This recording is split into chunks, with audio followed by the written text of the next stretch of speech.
Bienvenue à tous dans l'émission Bonjour chez vous pour une semaine spéciale rediffusion coup de cœur.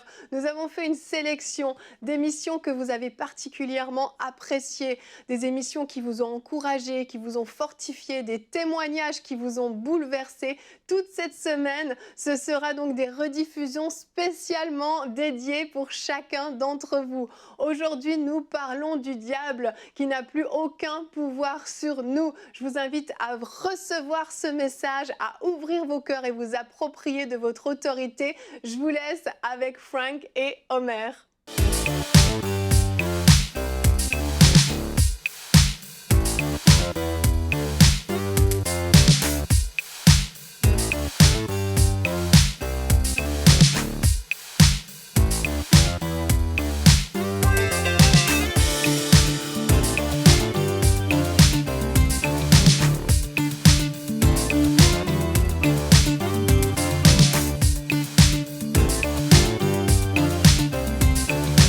Bonjour à tous et bienvenue sur le plateau de Bonjour chez vous. Je suis très heureuse de vous retrouver pour cette dernière émission de 2020.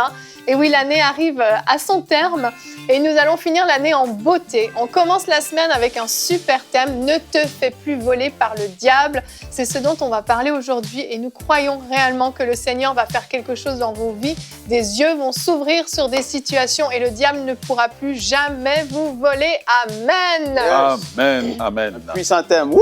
Amen. On commence Alléluia. la semaine en force. Ouais. Et c'est la fin de l'année, mais on ne va pas donner le meilleur parce qu'on donne le meilleur toute l'année. Mais pour la fin de l'année, je pense que pour certains, il y a besoin de ce coup de boost pour que l'année 2021, la perspective de 2021 soit belle et réjouissante et des élans de foi qui vont jaillir, je le crois. Et aujourd'hui, donc Frank, tu feras la pensée du jour, mais Homer, toi, tu vas répondre à une question dans la rubrique Pasteur, j'ai une question de Jonathan du Canada. Effectivement, est-ce qu'un chrétien doit étudier les méthodes du diable afin de mieux le combattre? C'est une question qui te réjouit. Une question qui me réjouit énormément, que je Il verrai semble. passer une série de 4 messages en train de répondre, mais on fera ça dans le En temps 5 imparti. minutes. Ben là, c'est Évidemment. bien, c'est ça, c'est 4 messages de 1 minute. Ouais. Ça, c'est puissant. C'est clair. C'est une vitamine. C'est clair. Moi, j'ai hâte d'entendre ta réponse. En tout cas, je ne sais pas ce que tu vas répondre, mais j'ai bien hâte. Et on aura donc Nadine et Aurélie qui vont nous rejoindre en deuxième partie d'émission. Vous nous quitterez, messieurs. Nadine va nous présenter notre livre de la semaine, Armé et dangereux, de John Ramirez. Armé et dangereux, j'aime le titre déjà. J'ai hâte qu'elle nous en parle. Et Aurélie viendra nous partager le témoignage d'un homme qui a consulté des marabouts, a eu une vie compliquée, mais il a été complètement délivré par la parole de Dieu. Un super beau témoignage aujourd'hui, en ce dernier lundi de 2020. Donc Frank, on veut plus se faire voler par le diable en 2021, c'est fini. Amen. Et tu vas nous en parler tout de suite dans la pensée du jour. S'il y a une chose qu'on peut être certain, c'est que le diable ne va pas prendre de vacances en 2021. Il va continuer ce qu'il a commencé de faire en 2020 et il n'a pas l'intention d'arrêter. Et si vous vous laissez justement abattre, piétiner, il va prendre toute la place qu'il pourra avoir. Et là, je vais vous présenter trois différentes choses que vous pouvez faire pour apprendre à discerner et à voir si c'est spirituel, ce dont à quoi vous faites face dans votre vie présentement, ou c'est d'ordre naturel. Donc, en fait, la première chose, je veux vous encourager à aspirer au don du Saint-Esprit, le don du discernement des esprits. C'est cette capacité de voir dans le monde invisible ce qui se passe. Naturellement, on sent qu'il se passe des affaires. On sent que le couple est tiraillé. On sent que les enfants, ça va mal. On sent que dans notre vie, c'est pas évident, c'est pas facile. Alors que nos yeux s'ouvrent sur le monde invisible, les choses changent. Parce qu'on se dit, mais wow! Je comprends maintenant, il y a une attaque spirituelle sur ma vie et pour beaucoup de personnes, dans certains milieux, c'est plus habituel de parler de ça. Et dans d'autres milieux, les gens ne sont pas habitués de se dire, mais il y a un don de discernement des esprits qui me permet de voir, soit par songe, soit par vision ouverte, soit par différentes façons, discernement des esprits qui sont en action. Deuxième chose, prendre autorité comme si ta vie en dépend. Ça, je vais t'encourager à le faire. En fait, il y a des circonstances qui sont là. Parfois, ça peut être la maladie, d'autres choses. Et on se dit, mais on essaie naturellement de se sortir de ce problème-là. Et on se dit, mais je fais tout ce que je devrais faire et ça persiste. Et là, tu dois te fâcher et t'énerver et dire là, ça ne marche pas. Il y a quelque chose de louche. Il y a quelque chose qui ne devrait pas se passer et dans ma vie, ça se manifeste. Ça doit arrêter. Et là, tu vas prendre autorité. Il y a des gens, comme ce papa qui avait l'enfant, qui était pris par des mauvais esprits, les gens aujourd'hui diraient, bien, cet enfant-là a des problèmes psychologiques. Mais alors que nous, on sait que dans la parole, il y a le monde spirituel, il y a des réalités du monde invisible. Et alors que Jésus était là, il dit, mais ça fait combien de temps que ton enfant fait ça? Et son père, il dit, ben, depuis qu'il vit, depuis qu'il est tout petit. Et il a dit, ah ouais, et là, il prend autorité. Au nom de Jésus, l'esprit, il se passe quelque chose. Parce que Jésus comprenait son autorité et l'a utilisée. Et les choses dans le naturel ont changé. Beaucoup de gens auraient pu, comme j'ai dit, penser que c'était vraiment naturel ou psychologique. Mais non, il y a des vérités spirituelles. Ne vous laissez pas avoir. Troisième chose, et ça, je tiens à le dire, c'est que les chrétiens, il y en a qui vont basculer d'un côté, qui vont tout spiritualiser. Ils vont se dire, mais j'ai une attaque spirituelle, mais en fait, c'est eux qui se sont mis les pieds complètement dans les plats. Ils vont dire, mais je souffre de diabète, ça ne devrait pas être là, et c'est une attaque du diable, mais ils mangent mal continuellement, ils font aucun exercice, ils font aucun effort physique, et ils vont se dire, mais je suis attaqué. Non, tu n'es pas attaqué, c'est que tu ne prends pas soin de ton corps. Et ça, il faut le comprendre. Donc, tu as l'aspect spirituel, mais il y a le côté naturel. Et donc, cette année, dans la nouvelle année qui va commencer, discerne, essaie de voir qu'est-ce qui se passe. Si naturellement tu as fait les choses, il n'y a rien qui bouge, prends autorité. Si tu prends autorité, tu dis, mais ça persiste, persévère dans la foi, certainement. Mais après ça, oui, tu peux prier et aspirer, comme la Bible dit, de vivre dans 1 Corinthiens 12, le verset 10, que le don à un autre, le discernement des esprits est donné, que ce don puisse se manifester. Je l'ai vécu à plusieurs reprises. Mon épouse aussi, je vais en parler dans la discussion. Dieu veut révéler à ses enfants ce qui se passe dans le monde spirituel afin que tu arrêtes de te faire voler. Donc, si dans ta vie, soudainement, tu as des problèmes qui ne veulent pas arrêter et tu te dis, mais pourtant, ça fait, oui, génération après génération, et là, il y a quelque chose dans ta vie qui veut essayer de venir et tu te dis, mais non, ça ne m'appartient pas. Soyez-en certains, on a été rachetés de la malédiction de la loi, rachetés de toute malédiction qu'il pourrait y avoir, mais ça ne change pas le fait que des esprits familiers, c'est ce qu'on les appelle, les esprits familiers vont venir d'une génération à une autre, essayer de prendre une place dans ta vie et essayer d'apporter des désordres. Et il y a d'autres matins où tu vas te lever et soudainement, il y a un nuage gris, lourd et pesant qui est là et tu te dis, mais c'est pas normal, tu vas prendre autorité parce qu'il y a comme une oppression spirituelle qui est là sur ta vie. Ça doit casser au nom de Jésus. Donc, applique ces choses très simples, mais fais-le sérieusement et tu vas voir la main de Dieu agir dans ta vie. Amen, amen. Merci Frank, c'est tellement important. Et j'ai aimé le fait que tu insistes sur le discernement. Parce qu'en fait, sans discernement, on est comme un aveugle, on ne voit pas. Ouais. Discerner, c'est voir quelque chose au loin. Et je peux dire, je discerne une voiture rouge là-bas au loin. C'est clair, la voiture, elle est rouge, elle ne peut pas tout à coup devenir jaune. Et je la discerne, elle est rouge. Le discernement des esprits, c'est être capable de dire ce que je vis là en ce moment, je discerne, même si avec mes yeux naturels, je ne vois rien, mais à l'intérieur de moi, je sais que je suis en train de vivre une attaque spirituelle. Je vois, c'est comme si tout à coup, les plans du diable, en fait, sont mis en lumière. Ouais. Tout à coup, je comprends, OK, le diable est en train de tirer les ficelles, là, avec mon mariage. Le diable est en train de tirer les ficelles avec mes enfants, avec mes finances, etc.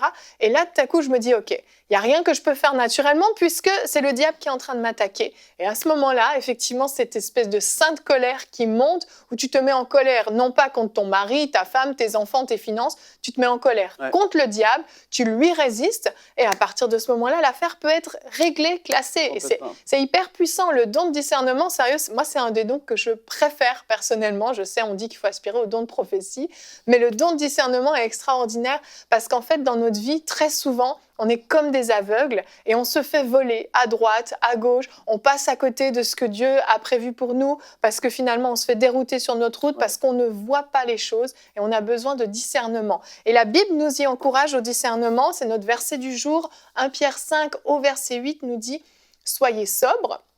Restez vigilants. Votre adversaire, le diable, rôde comme un lion rugissant, cherchant qui dévorer. S'il y a un lion dans cette pièce, moi, j'aimerais savoir que le lion est là, qui rôde autour de moi et qui cherche à me dévorer. Ouais. J'ai pas envie de faire « tout va bien, là, puis tout à coup, hop, un lion me dévore ». C'est ça le discernement, c'est d'être capable de voir quand le lion est dans la pièce, prêt à nous bondir dessus, en fait. En fait, le diable ne dévore pas tout le monde. Il dévore justement ceux qui ne sont pas vigilants. Mais là, j'ai beaucoup aimé quand Franck parlait des gens qui tombent dans l'autre extrême où il y a la partie qu'il doit faire, et ça, le Seigneur m'en a parlé dernièrement, parce que nous prions pour les gens pour la guérison, mais ces gens, ils vivent de façon irresponsable, mangent de façon irresponsable, ils ne prennent pas soin d'eux, mais vous venez compris pour la guérison, comme Jésus a dit à la personne qu'il avait prié, que la personne a été guérie, il dit « va et ne pêche plus ». En d'autres termes, il lui dit « si tu recommences, le problème, il va revenir, mais il va même revenir pire que ça ». Et nous avons une part de responsabilité. Et Dieu doit nous emmener à être responsables. Nous devons accepter notre part de responsabilité. Et c'est là que le discernement fonctionne. Ouais. Mais lorsque moi, je nie la réalité, je me lève et puis je parle n'importe comment aux gens autour de moi, puis quand les gens me répondent, je dis, on m'a attaqué. En fait, il n'y a pas de diable qui t'a attaqué. Il y a juste un besoin peut-être que le Seigneur travaille la langue. Effectivement. Et Frank, tu as des anecdotes à nous partager, tu disais dans ta pensée? Il y a quelque chose, et en fait, comme je l'ai dit, c'est qu'il y a beaucoup de personnes dans des milieux, des fois plus traditionnels, qui ne sont pas habitués forcément à parler de ce monde-là spirituel qui est là et des attaques démoniaques qu'il peut y avoir. Dans la première année de notre mariage, Nadia et moi, on avait vécu, et c'était elle, et moi aussi j'en avais vécu, mais c'était au travers des rêves. À la même heure, elle se réveillait, à la même heure de la nuit, et elle voyait une entité tout noire qui voulait entrer dans notre maison, mais qui ne pouvait pas. Wow. Et en fait, il y avait une attaque qui était en train de se préparer. Et le Seigneur a révélé cette chose-là. Elle se réveillait. Je me rappelle que j'avais prié pendant cette période-là.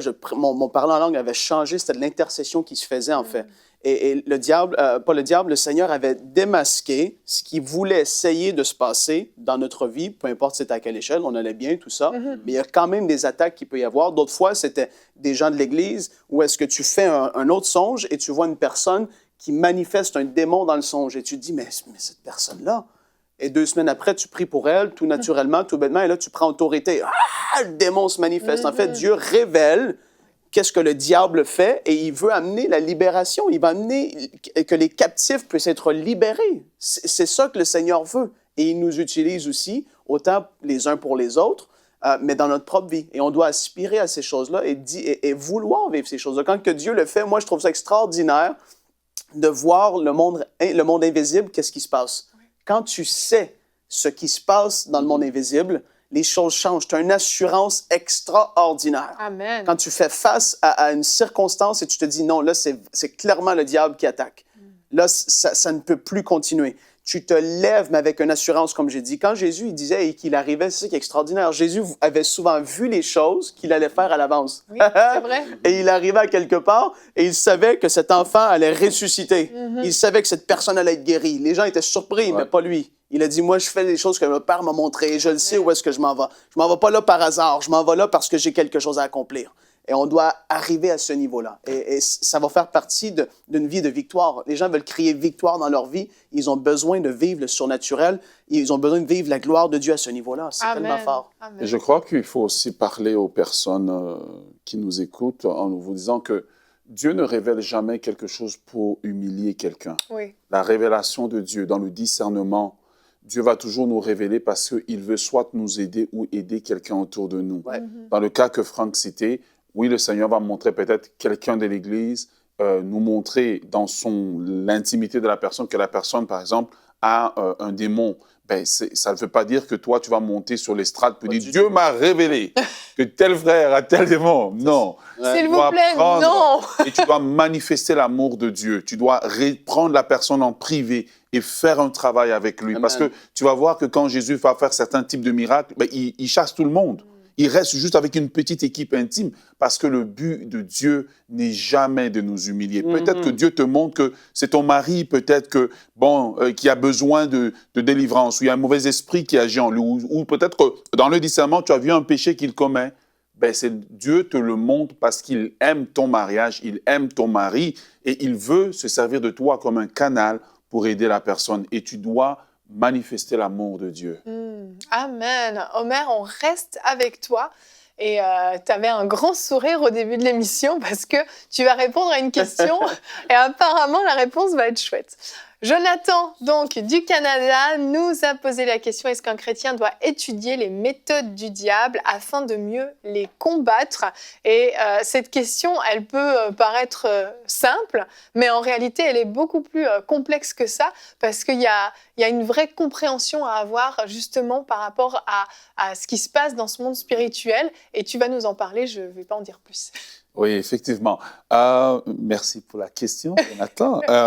En fait, nous devons regarder la chose sous plusieurs angles. Est-ce qu'un chrétien peut étudier les méthodes du diable afin de les combattre? Donc, il y a les méthodes qui produisent le combat. Et lorsque nous regardons ça, c'est que nous comprenons plusieurs choses. Déjà, la Bible dit dans le livre de la Genèse que l'homme et la femme étaient nus et ne le savaient pas. Pourquoi ils ne le savaient pas? Parce que Dieu ne voulait pas qu'ils le sachent. Donc, je commence déjà par dire que notre source de révélation doit être Dieu. Il y a des choses que Dieu ne veut pas qu'on sache. Aujourd'hui, on regarde les chrétiens, ils connaissent tous les signes francs-maçons, de la franc-maçon. Même nous, en tant que prédicateurs, on a du mal à savoir comment je mets mes doigts parce qu'on connaît plus les signes de la franc-maçon qu'on connaît la parole de Dieu. Et notre source de révélation doit être la parole de Dieu. Dieu peut nous révéler mieux que le diable. Ça, c'est le numéro 1. Et dans Éphésiens 6, l'apôtre Paul est en train de parler, quand il dit que nous n'avons pas à combattre contre la chair et le sang, il parle à partir d'une révélation que Dieu lui a donnée. Dieu lui a révélé l'architecture ou l'administration du gouvernement de Satan. Cette révélation est venue de Dieu. Dans le livre de 2 Rois, le prophète Élisée va savoir plusieurs fois ce qui se passe dans le camp de l'ennemi. Il n'a pas étudié les méthodes du diable. Ouais. C'est Dieu qui lui a révélé. Quand la révélation vient de Dieu, elle est toujours pure, elle est toujours propre et elle a pour but de nous amener vers la victoire. Et souvenez-vous que la parole de Dieu dit, au travers de David, que la bataille appartient à l'Éternel. Si la bataille lui appartient, eh bien, je crois qu'il y a des domaines dans lesquels Dieu limite notre révélation pour nous protéger. Parce que le monde spirituel est un monde dangereux. Et si ce n'est pas Dieu qui vous a donné cette révélation, posez-vous la question. Ce qui m'amène au point numéro 2. Eh bien, un homme de Dieu que je respecte beaucoup a dit que Satan ment, est un menteur. Ça veut dire que même si Satan te dit bonjour, il t'a menti. Parce que son fond, c'est le mensonge. Dans Jean chapitre 8, le verset 44, Jésus dit « Vous avez pour père le diable et vous voulez accomplir les désirs de votre père. Il est meurtrier dès le commencement, il ne se tient pas dans la vérité parce que la vérité n'est pas en lui. Lorsqu'il profère le mensonge, il parle de son propre fond, car il est menteur et le père du mensonge. » Quel est le général qui va nous révéler ses stratégies? Et quand vous allez étudier ça, c'est une façon de Satan de vous attirer tranquillement dans son camp, de vous attirer tranquillement, alors que ce temps, vous pourriez le passer à étudier la parole de Dieu. Là, vous étudiez des choses dont vous ne connaissez pas l'auteur. Vous ne savez pas pourquoi ces choses sont disponibles. Et là, vous allez tranquillement commencer à rentrer dans la Kabbale et dans d'autres incantations. Pourquoi? Parce qu'on vous a dit quelque part que voici comment vous pouvez étudier les méthodes du diable. La meilleure méthode pour étudier les méthodes du diable, c'est lis ta Bible, prie et laisse le Saint-Esprit te parler. C'est là maintenant que Dieu va te révéler la stratégie parfaite selon son plan pour pouvoir combattre le diable. Donc numéro 2, le diable est le père du mensonge. Tout ce qui est du camp de l'ennemi a pour base le mensonge. Numéro 3, eh bien la Bible nous dit dans 2 Corinthiens chapitre 11, le verset 14, que Satan se déguise en ange de lumière. Une fois que tu commences à étudier les méthodes de Satan pour pouvoir combattre Satan, Satan peut-il combattre Satan? Non. Donc Satan ne peut jamais te révéler quelque chose pour l'abattre. Tout ce qu'il va te révéler, oui, tu vas avoir une victoire, mais c'est pour t'attirer encore plus dans les profondeurs des ténèbres. Ouais. Et tu vas comprendre que tu commences à avoir soif des révélations extra-bibliques. Et cette soif des révélations extra-bibliques te conduit dans ce que l'apôtre Paul dit, qu'un ange de Satan va se déguiser en ange de lumière, commencer maintenant à te donner des révélations. Et c'est comme ça que les gens sortent avec des hérésies. Pourquoi? Parce qu'un ange des ténèbres s'est déguisé en ange de lumière pour pouvoir venir leur parler. Donc, en conclusion à cette question, est-ce qu'un chrétien peut-il étudier les méthodes du diable? Non, il doit étudier la parole de Dieu parce que rien dans la parole de Dieu ne nous montre, ni dans l'exemple de Jésus, ni dans l'exemple des apôtres, ni dans l'exemple des prophètes de l'Ancien Testament, ne nous a montré un exemple d'étude des méthodes du camp de l'ennemi afin de combattre l'ennemi, car la source de révélation, c'est Jésus. Et Jésus a dit, ta parole est la vérité. Il dit que le Saint-Esprit nous conduira dans toute la vérité. Et comme Frank a dit, le Saint-Esprit nous donne le don spirituel du discernement des esprits. c'est le Saint-Esprit qui le donne et qui distribue ce don gratuitement. Alors, je termine en disant, aspirez au don spirituel, surtout à celui de la prophétie et à celui du discernement des esprits. Amen. Ah, je comprends l'excitation pour cette réponse. Elle était excellente. Amen. C'était super complet. Et vraiment, merci. Et j'en profite quand même pour dire à tous nos téléspectateurs qui t'apprécient beaucoup qu'on va te voir beaucoup plus régulièrement dans Bonjour chez vous. Il y en a peut-être qui se sont rendus compte que tu étais là plus régulièrement, mais tu deviens vraiment chroniqueur régulier de l'émission. Amen. Yes, yes, yes. Moi, Merci Yveline. Moi, ça me réjouit. Merci à toi de te rendre disponible pour l'émission. Donc, 2021 s'annonce formidable pour Bonjour chez vous. Omer Kabouya. Vous aussi, vous restez là et vous êtes formidables. Mais je suis bénie. Je suis entourée d'une très belle équipe de chroniqueurs. Merci beaucoup à vous. Et puis, merci Omer pour cette réponse. Et si vous aussi, comme Jonathan, vous vous posez des questions, vous pouvez nous écrire à l'adresse pasteur@emcitv.com. Et des questions comme ça, on en veut d'autres parce que ça donne des réponses qui sont super puissantes et qui nous font voir les choses différemment. On comprend mieux. Donc, merci Omer. Merci à toi, Frank. On va vous quitter parce qu'on va retrouver Nadine et Aurélie. Nadine qui va venir nous présenter le livre de la semaine dans la rubrique Culture et Médias. Découvrez le livre de la semaine.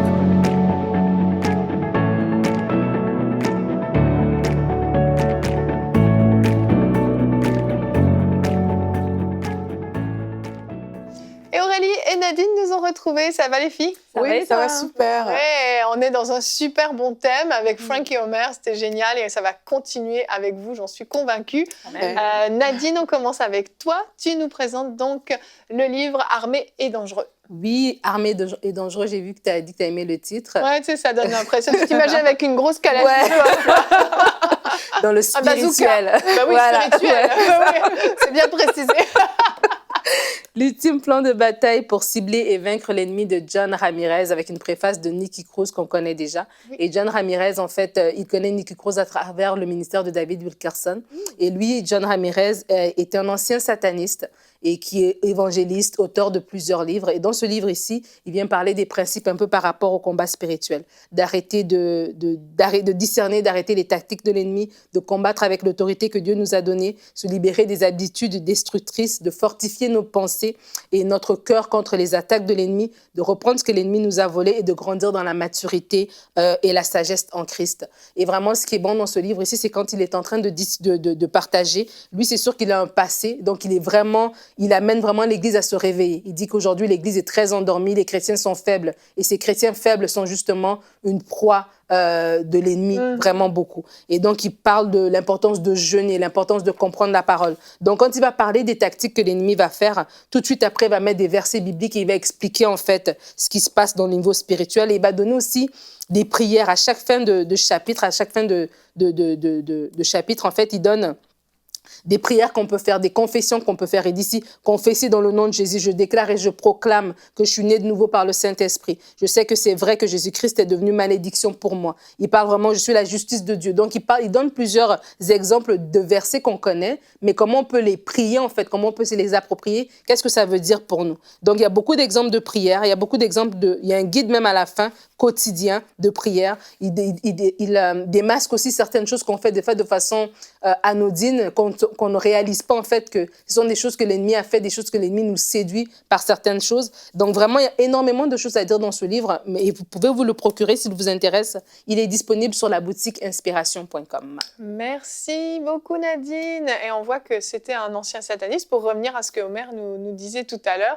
Et il les connaît, les méthodes, il les a étudiées, il les connaît, mais c'est pas pour autant qu'il les dévoile dans le livre, on va nous dire comment faire. Du tout, il donne la gloire à Dieu justement. C'est pas, ça sert à rien, comme Omer a dit, de se regarder dans l'ennemi. L'ennemi est un menteur. Mais qu'est-ce que Christ a fait pour nous? Et des fois, on se laisse aller, justement, on a peur, on magnifie des fois ce que l'ennemi fait, alors que nous, on a déjà la victoire. Et il en parle aussi dans son livre. Et on est armé et dangereux. Ouais. On enchaîne, merci beaucoup Nadine. On enchaîne avec la rubrique témoignages.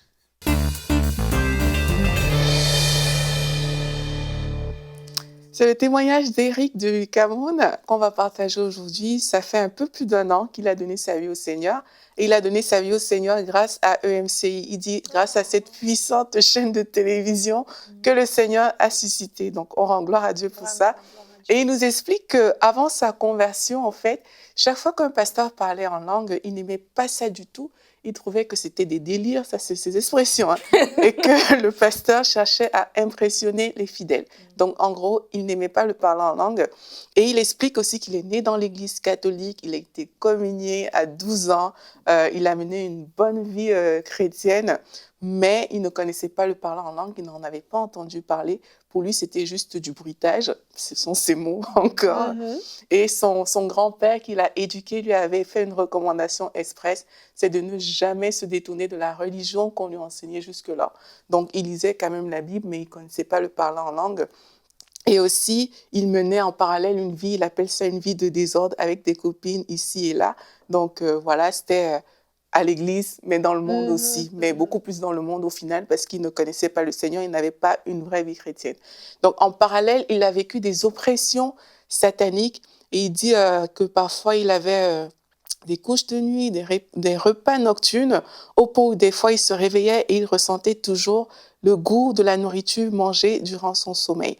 Donc, c'est quand même bizarre. Là, on est en pleine oppression. Et alors qu'il disait autour de lui, voici ce qui m'arrive, on lui a conseillé plusieurs choses, des traitements, et puis il est même allé chez des marabouts, plusieurs marabouts, mais rien n'a jamais fonctionné. Du coup, ses nuits étaient devenues un cauchemar, et il n'arrivait plus à dormir, en fait. Et il dit qu'il passait toute la nuit à regarder la télé, et au petit matin, quand il fermait un peu les yeux, à 5 heures du matin, mais là, l'attaque, elle recommençait.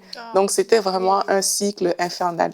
Et puis, c'est là, en cherchant comme ça la solution, parce que ça n'avait pas marché, les marabouts, tout ça n'avait pas fonctionné, il est tombé sur une vidéo de InStudio du pasteur Grégory Toussaint qui parlait de la vie éternelle.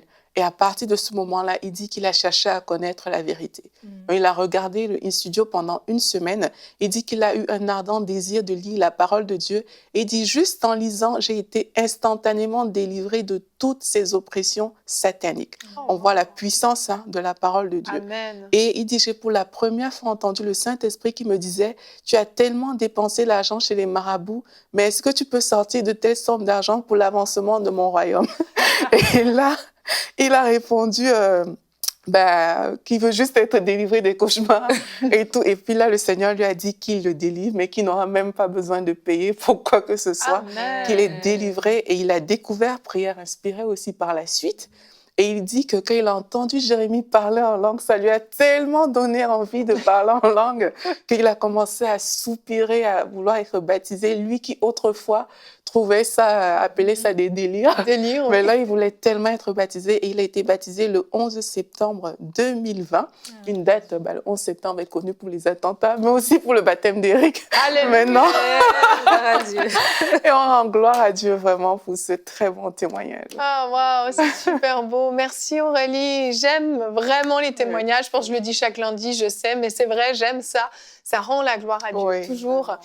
Il ne s'agit pas de nous, il ne s'agit pas du pasteur Grégory, il ne s'agit pas de Jérémie, il ne s'agit pas de qui que ce soit, il s'agit de Dieu, du Seigneur qui se révèle à quelqu'un, qui transforme sa vie. Et là, le changement est radical en fait. Tu peux pas contredire ça. Et on voit la puissance de la parole de Dieu. C'est génial. Merci beaucoup. Si vous aussi, vous avez des témoignages en lien avec la chaîne EMCI TV, vous pouvez nous écrire.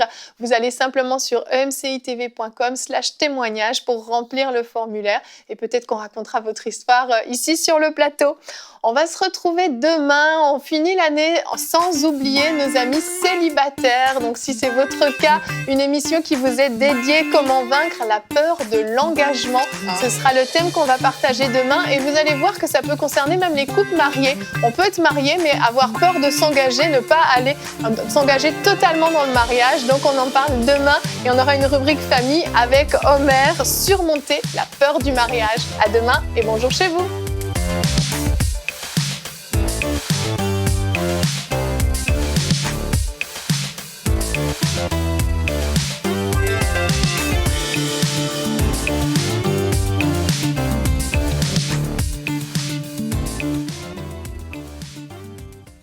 Dans la Bible, Dieu a appelé Gédéon vaillant héros parce qu'il a eu le courage de répondre à l'appel de Dieu. Nous aussi, nous vous appelons héros. Vous tous qui avez eu le courage de vous lever pour soutenir ce projet de construction du centre EMCI. Vous tous qui participez à l'impact que va avoir EMCI à travers les nations dans ce centre juste derrière moi. Oui, vous tous, vous êtes des héros. Dès maintenant, donnons pour achever la construction et équiper le centre EMCI. Pour faire votre don, rendez-vous sur emcitv.com/3500. Vous pouvez donner en une seule fois ou en plusieurs mensualités.